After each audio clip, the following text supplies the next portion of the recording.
Financial independence, retire early. The FIRE movement. Welcome to my channel. Today we are going to be talking about something that sounds really amazing, really interesting, but has a hidden side of it. And the hidden side of it is a dark side. Yes, the FIRE movement. I see everybody talking about it. And something interests me. Why is everybody talking about the good side of the FIRE movement? Nobody is talking about the bad side of it. Nobody is talking about the dark side of it. On today's video, we are going to be talking about the hidden side of the FIRE movement. Stick with me.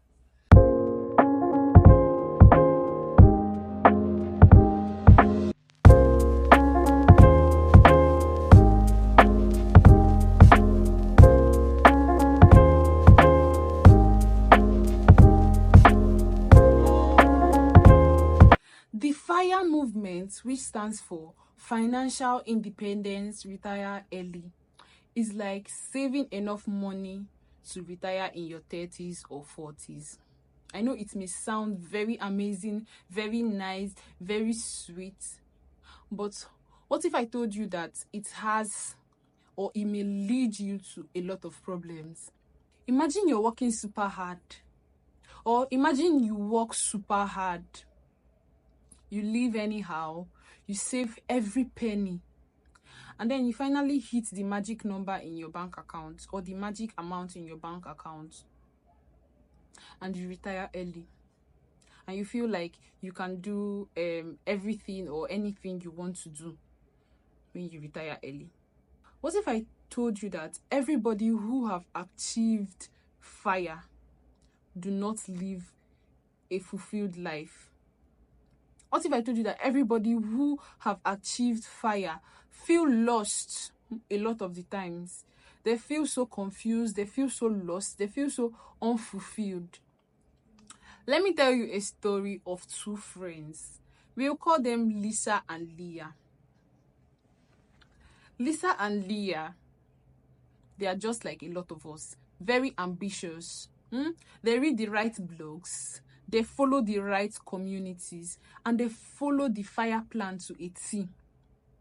They live in a small apartment. They save 70% of their salary or 70% of their income, whatever, but they save, and then they retire in their 35, as early as 35. Now let me tell you what happened to them. Instead of living their dream, they faced a shocking reality.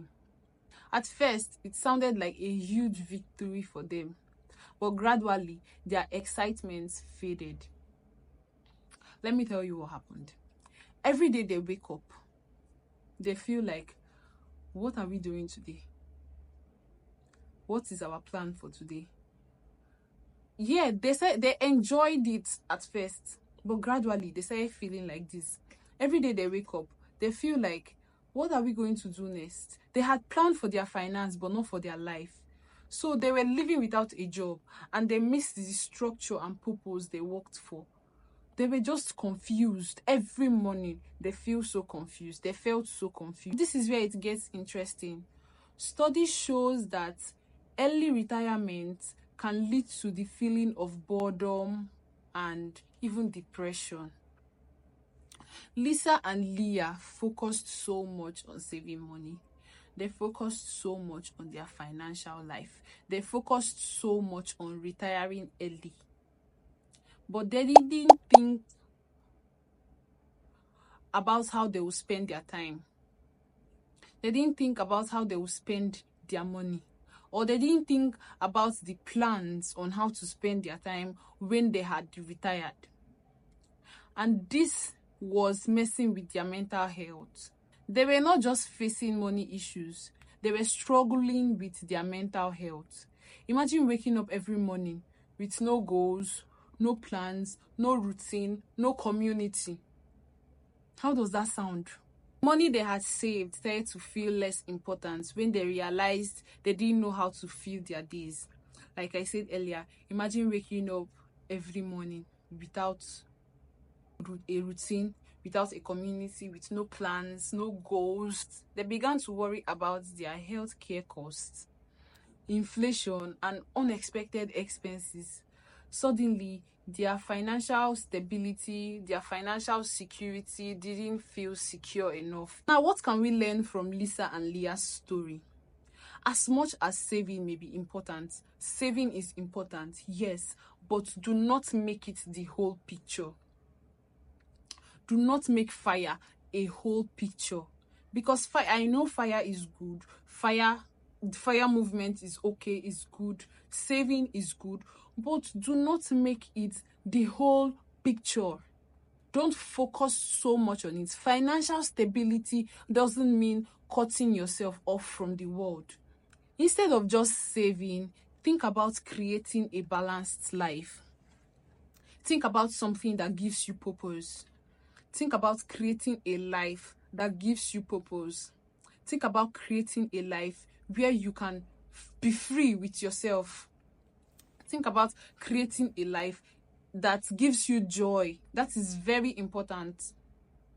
As much as you are fighting your financial security and stability, think about something that gives you joy and purpose in line with your financial life, like your hobbies, part-time jobs, volunteering. Do something that gives you purpose and joy. Financial independence is about finding what makes you happy and putting it into your life now, not in the future.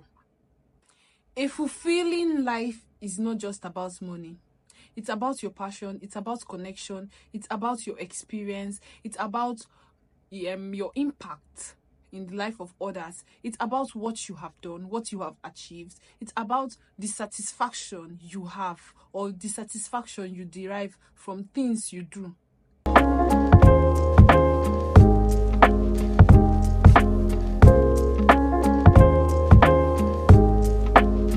I'm not saying the fire movement is bad. I'm not saying you shouldn't do the fire movement. I'm not saying you should cancel the fire movement from your to-do list. What I'm saying is, before you dive into the fire movement, or before you go into the fire movement, or as you are already in the fire movement, take a moment to reflect. Ask yourself, what do I truly want from life? It's okay to aim financial independence, but don't forget to consider the kind of life you want to lead every day.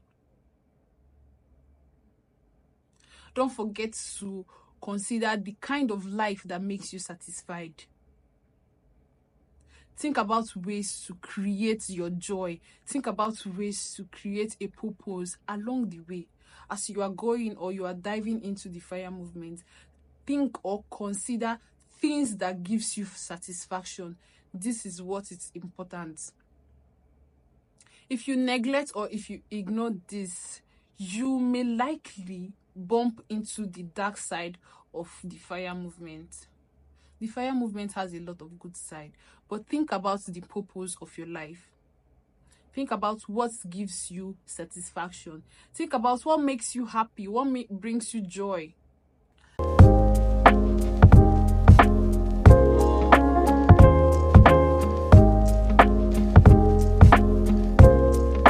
Financial independence is a wonderful goal, but it shouldn't be your only focus. True wealth also includes your emotional and your mental well-being. I'll repeat, true wealth is not just about your financial security or your money security. It's also about your emotional and your mental well-being.